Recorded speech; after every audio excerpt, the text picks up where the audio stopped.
Azərbaycan milli komandası növbəti dəfə azarkeşlərini xəcalət çəkdirərək Haiti yığması ilə oyundan 0-3 hesabı ilə darmadağın oldu. Sumqayıtda keçirilən bu qarşılaşma Azərbaycan futbolunun nə qədər aciz vəziyyətdə olduğunu bir daha sübut etdi. Millimiz meydanda tamamilə ruhsuz, bacarıqsız və həvəssiz bir oyun sərgilədi. Sanki komandamız futbol oynamağa deyil, sadəcə iştirak etməyə çıxmışdı. Oyunun ilk dəqiqələrindən Haiti komandası meydanda istədiyini etdi.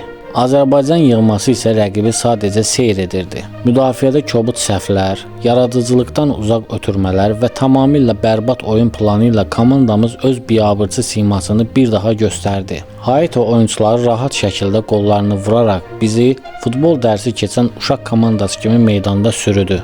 Bu məğlubiyyət bir daha göstərdi ki, Azərbaycan futbolu tam çöküş içindədir. Futbolçular məsuliyyətsiz, baş məşqçi tam gücsüz, federasiya isə laqeyd vəziyyətdədir. Ölkədə futbol adına milyonlarla vəsait xərclənir, amma nəticə sıfırdır.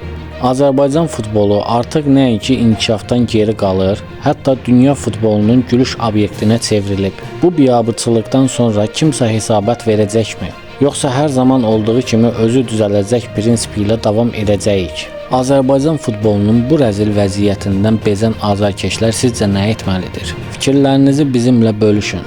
Videonu bəyənərək bizə dəstək ola bilərsiniz. Ölkədə və dünyada baş vermiş hadisələrdən ilk xəbər tutmaq üçün kanala abunə olub bildirişləri açıq saxlayın.